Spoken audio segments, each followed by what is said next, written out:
Good morning, everybody. We are sitting in one of my favorite places. I've It's a great cafe. I've really enjoyed being here. Cafe. It's just a home. This is your home, Kevin, and we are here because life groups are starting. And I'm sorry, I'm going ahead before looking back, but I think it's important to just tell people why we're here. Jeff always getting things out of order. We are reminding you that life groups are such an important part of what we do because they're where we do life together with people that we get to know better, more intimately around tables like this, around couches, and we talk about life. We talk about how do we incorporate what's been talked about on Sunday from a passage into our lives.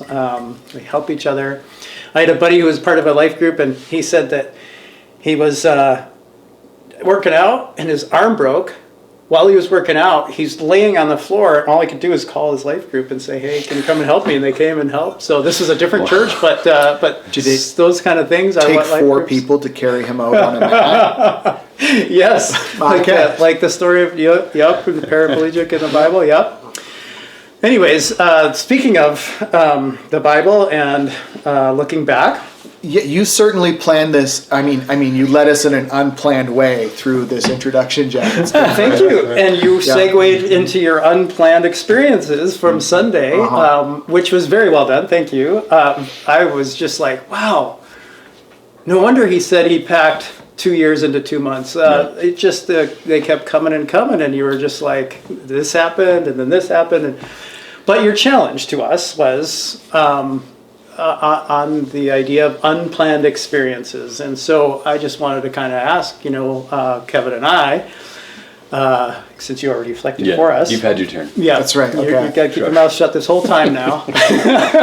We'll see how that goes. You already failed, but what sparked for you, Kevin? You know what? Just hearing a lot of the stories back to back, that was quite fantastic to hear because I had heard these little snippets throughout and seen. I love that you guys logged a lot of that in Instagram, and being able to follow along with you was actually really cool. My heart broke for you for all of these experiences that you had to go through, difficulties, but yet I love that on Sunday you pointed us to the way that Jesus reminded the disciples that actually there's very similar things that happen in life, and then you even said actually this is also what's happened in the last 15 years too. Like we think, okay, we've got this plan, we've got this roadmap, we're heading this way, we think that's the way that God is wanting to lead, and all of a sudden we find ourselves over in this very different position or perspective or point of view, and so going from, okay, we need to get home, that's great, but we're going to go through Samaria, which makes no sense at all. And for them, it was like, that makes no sense, but yet God guided them there, and in that, an unbelievable thing happened. But what if the disciples forgot about it, or didn't write it down, or whatever, right? Like, it would have just gone. What I thought was really cool for what I reflected on was the way that you even shared, like even as you're riding in the tow truck and you're seeing the motorhome, thank you. The van actually like moving like super fast, but you're trying to reflect and say, okay, not just how can we make a positive experience, but actually to say, what has God got planned for us in this? And actually to hear, okay, there's something greater at work. And I feel like that's not just when your car breaks down, that's when you need to think about that. That's a much larger thing, especially for life and especially for ministry. Like when you find yourselves in very different places, God has something amazing planned for you there, but you got to be able to see it. You got to be able to recognize it and know it and follow Him in that. Right, and so I just love that you guys, were able to experience that, but also that you captured a lot of it as well too in the way that you shared that, God is going to take you through some ups and downs, and and we need to be able to see His hand at work through all of those. And I love that. Yeah. It makes me remember the idea of living with expectancy versus expectation. Like if I have expectations and they're not met, I'm usually bummed. You had expectations, but you shifted to expectancy because you're like, oh, that didn't work out. So let's see what God has here. And I think when you said you got to see it, you meant you got to recognize that God might be doing something here, or God is doing something always. What is it that's in this moment that's not going as I expected? Like I'm saying, it's more than just having a positive attitude. That's not enough. Yeah, it's not just actually false positivity. To be able to see, actually, God has purpose in this moment. Even if you don't have joy about it, or if don't feel joy about it, right? Like this could be a really tough experience, but what does God have me to learn here? What's the growth experience, or what's he using me for here? Right, and let's be clear, I'm not naturally given to optimism. Like just a few Mr. Sarcasm, what?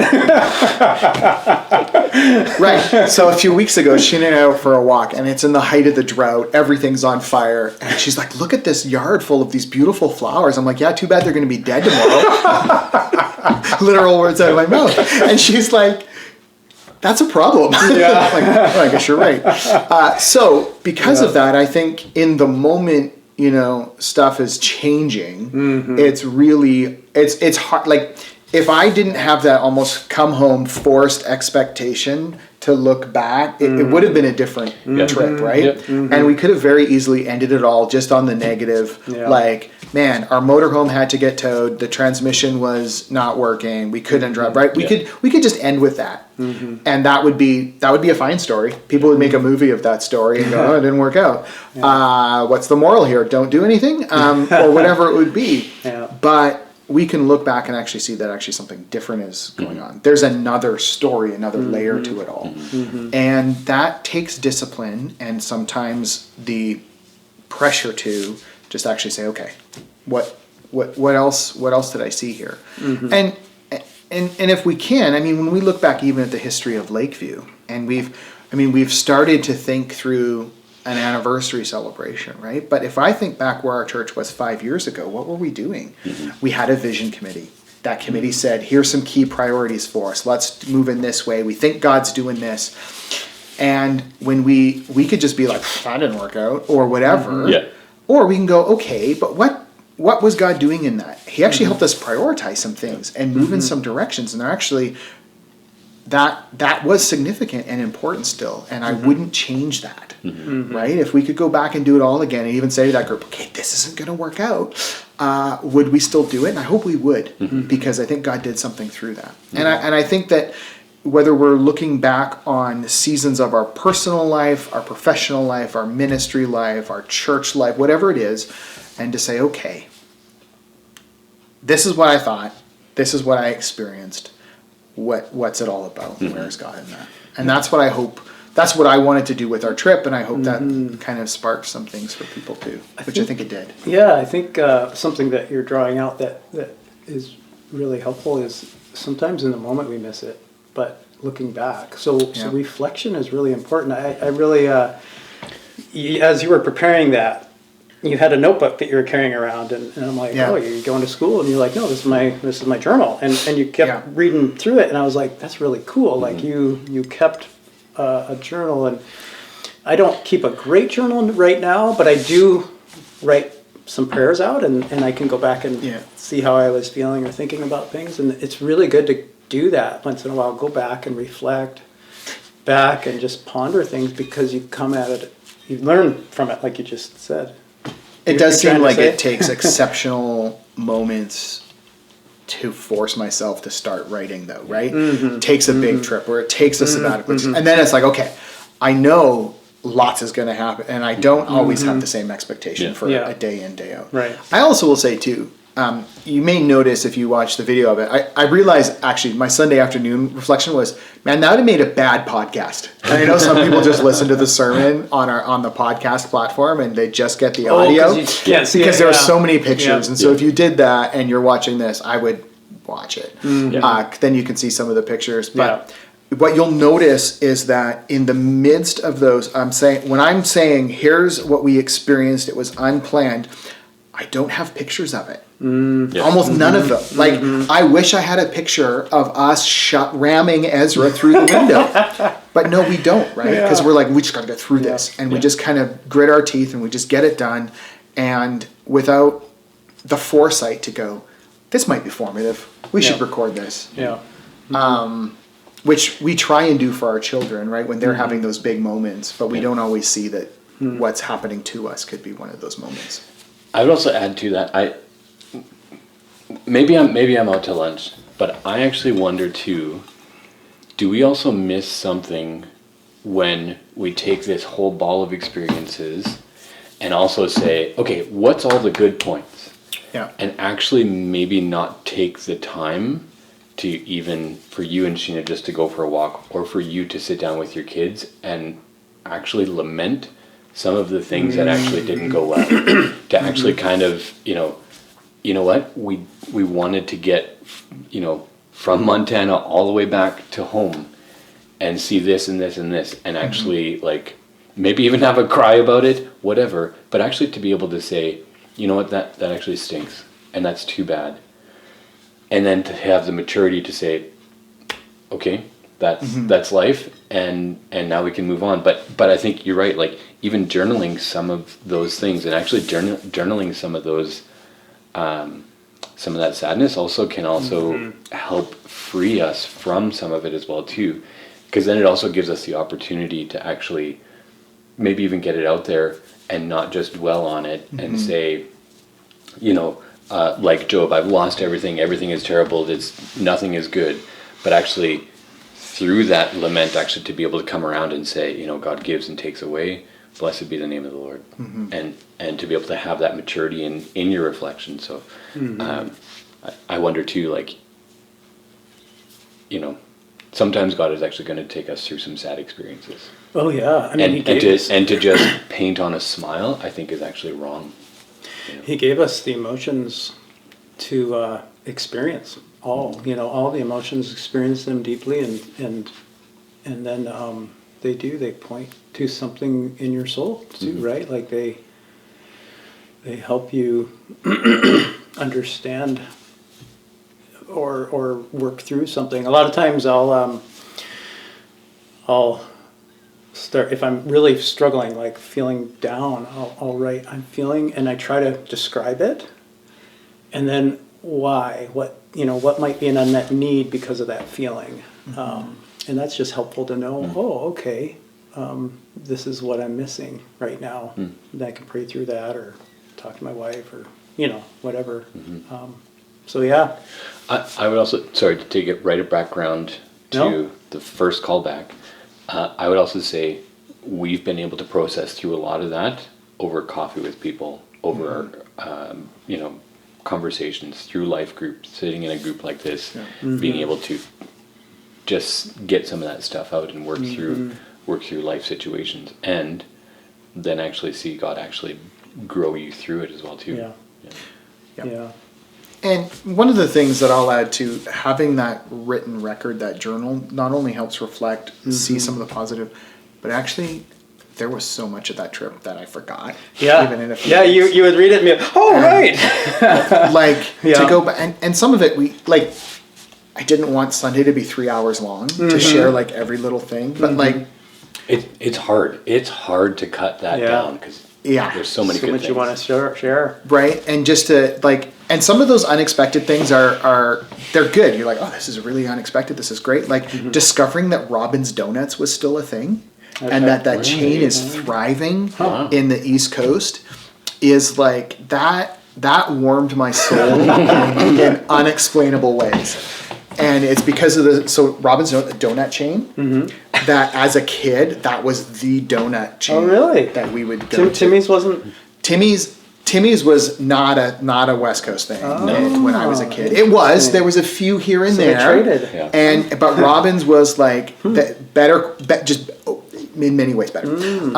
But it didn't last. It didn't survive, and it all but disappeared. And then we're leaving Calgary. My brother-in-law's like, "Hey, when you get to Regina, there's a Robbins Donuts." I'm like, "Okay." So we were like, "Should we go?" We're like, "I'm going for ice cream." We're like, "Okay, we didn't." And then we got to Ontario. And we're like, "There's a Robbins. And there's a Robbins. And there's a Robbins." And it was just like, it was. But like, and so little things like that are just like that. Yeah. That takes me back. And then we took our kids to and we just were like, and they were like, "This is good." Anyway, so we share a moment with them, and it was good. But there's so many little things like that we could just go on and on and on about that actually really easily get forgotten until you go back and either look at some pictures or read what was written of what we did. Just about every summer, right at the end, just before kids go back to school, we actually often will kind of sit down at the computer, TV, whatever, and actually go through a lot of the pictures of our summer. Every now and then, we'll snap some kind of picture. We don't catch all of them or all the good ones, but we have a couple of birthdays in the summer and stuff like that. Remind and you. a lot of our experiences. Hey, we were at the beach. We played hockey. We did whatever. That's but great. actually, that is really formative, I think, for our kids going into school, because quite often you get to the end, you're like, man, that was such a big blur. I have no idea what we didn't even do anything this summer. Yeah. And you go back and you're like, we did so much, yeah, right? And I to be know. able to kind of look at that and check that off really the cool. list as well too. Well, speaking of documenting things, we're really trying to come up with a church directory. Not come up with one, renew it, refresh it, or. But it is, in a way, a snapshot of who Lakeview is at a moment in time. You're very true. Yeah, because we can go back through previous ones, and that's changed. So, if you have not filled out the form that this link takes you to, that's below here, please go and put in your name, your address, all this stuff. On the second page, you can opt out of having that be in the directory that our church will receive. This isn't going to be public to everybody, but to the people in our church that attend, we want to have that available. So we would love to have your picture, because people are always saying, "Who's this? Who's that?" And then they would know. But you can opt out to have your picture or whatever in there. But as leaders, we would like to know. We'll keep that private, so that we can be praying for you and knowing who you are, and be able to contact you and that kind of stuff. So please fill that out, either on the link or the weekly email that goes out, or on Sunday morning we'll have somebody there to help. Is there a deadline for that? Because I know human nature, or at least Miller nature, is I've got lots of time. I'll get to it. I'll get to it. Eventually I'll do that. That's a good idea. I should do that. Yeah. And then next thing you know, it's December. Oh, I should really do that. And the directory had been out for a month. That is a question that I thought we were going to have it be like by Thanksgiving. So that's next week. So let's say that for now. Sure, do it by Thanksgiving. By Thanksgiving. We were kind of hoping to have it in your hands by Thanksgiving to be so thankful, but it looks like we've already, deadlines like. So get it in by next week. This week would be even better. Maybe we still can get it out for you for next week, but so that's directory, life groups. Again, if you're not part of a life group, this is where these kind of discussions happen, and this is where you find your energy through those days that are tough, through those times when you're like, man, is God really? These are the people you can call on, and these are the discussions that you remember. So please consider talking to Kevin or I about becoming you can talk to Chris too, but he'll. I'll just tell you to talk to these guys. And we'll do our best to get you in one that exists, or make one that would work for you as well. So.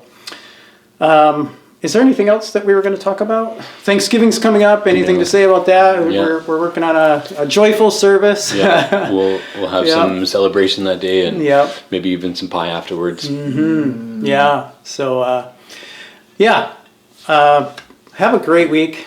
God bless you, and we're praying for you.